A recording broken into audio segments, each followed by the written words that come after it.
Hi friends! Make cooking mistakes with me. Today I'm cooking creamy garlic parmesan chicken with mushrooms. I found this recipe from the website Panlasang Pinoy. First, chop up the garlic, prepare your ingredients, and then pat dry the chicken because the next step would be to season the chicken. So mas maganda kasi daw, sabi sa mga recipe, na ipat dry muna yung chicken. And then, lagyan ng nor liquid seasoning. So, ang recipe calls for savory-rich chicken but I used liquid seasoning kasi yun lang yung meron sa pantry. And then, pan-fry the chicken for 1.2 minutes per side. Sobrang precise, 1.2 minutes. Pero, I think may typo error lang. Kasi super short naman yung 1.2 minutes. Tapos, masyado din siyang precise. Pero of course, hindi ko siya sinunod kasi first, yung aking pan ay induction. So, hindi ako marunong magtansya kapag induction. And second, kasi hindi ako sure kung browning lang ba or talagang lutuin ko na yung chicken. So, ang assumption ko ay to just brown the chicken. So, that's what I did. Brown. Tapos, kapag brown na yung other side, then flip it to the other side para mag-brown din yung other side. Pag brown na yung both sides, transfer the chicken to a plate and then set aside. As you can see, may mga dugo-dugo pa yung chicken so hindi pa siya luto talaga. Pero, brown lang siya. Yun yung mga nakalagay sa recipes na napanood ko na it's better daw to brown the chicken. Anyway, step number 3, start to make the creamy sauce by melting butter on the same pan the chicken was cooked. Natapon pa yung isang butter dyan because I was careless. Anyway, after the butter has melted, saute the mushrooms for 2 minutes. Sabi ng recipe, 1.5 cups of fresh mushroom pero I used canned mushrooms, 3 cans of mushrooms kasi first, wala akong fresh mushroom and second, I love mushrooms.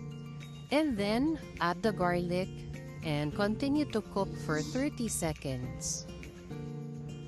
Tinagalan ko yung pagsaute ng garlic dyan kasi yung asawa ko mas gusto niya kung talagang cook yung garlic.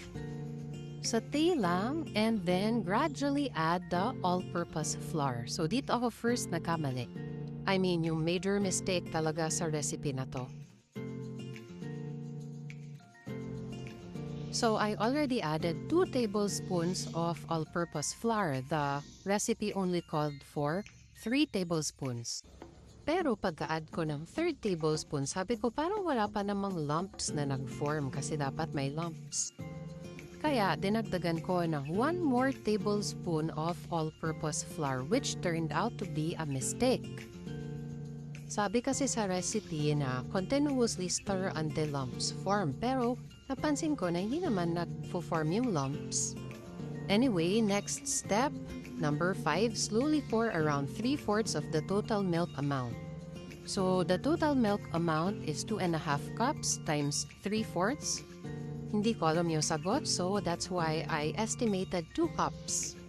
Tapos I started to notice my mistake kasi the mixture is super sticky, which hindi dapat. Dapat smooth lang yung cream sauce. Yung mistake ko talaga is dapat 3 tablespoons lang yung all-purpose flour. Pero dahil feeling expert ako, dinagdagan ko siya ng 1 tablespoon ng all-purpose flour. And I tried to augment the mixture by adding 1 cup of milk. Pero hindi enough, sticky pa rin yung cream sauce ko. Kaya inubos ko na yung buong milk container but still it was not enough to fix the error. By this time, nag-worry na ako kasi nga masyado siyang sticky. So, but anyway, I just pushed through, stir, pretending that everything's fine. So, okay naman yung kinalabasan kahit napalpak ako dito na part.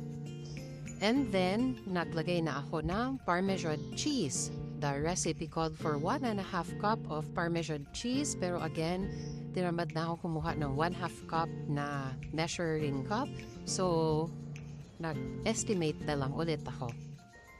Tapos, sabi sa recipe, stir daw. So, stir, stir, stir again. Stir lang ng stir. And then, season with ground black pepper. Pero naubusan na rin ako ng ground black pepper. Sobrang konti na lang yung natira. Don't worry guys, okay naman yung kinalabasan nito kahit na marami akong mali at maraming ingredients na wala sa pantry namin. Masarap pa rin naman siya. Tapos, put the chicken back into the pan daw. So, yan, nilagay ko yung chicken. But then, habang nilalagay ko yung chicken, naisip ko, oh my gosh, baka pwede ko itong dagdagan na lang ng tubig. So, kaya, dinagdagan ko siya ng water. Tapos, naisip ko, gosh, dapat dinagdagan ko siya ng tubig before I put the chicken back, diba? Para ma-stir ko siya na maayos yung water with the creamy mixture. Pero I guess okay lang naman. Nag-mix naman sila lahat despite my error. Yung next step is to cover and cook between low to medium heat for 3 minutes. Pero since wala akong cover for that pan, hinayaan ko lang siyang mag-simmer for 30 minutes. Pero tinikman ko muna siya kung masarap ba or kailangan bang dagdagan ng alat. So, dinagdagan ko siya ng Parmesan cheese kasi wala namang asin na nakalagay sa ingredients. So, Parmesan cheese na lang yung dinagdag ko. Tapos, halo-halo lang ng mabuti. Then, simmer for 20 to 30 minutes. And then, okay na siya. Pwede na siyang kainin. Happy eating! Thank you for watching. Bye!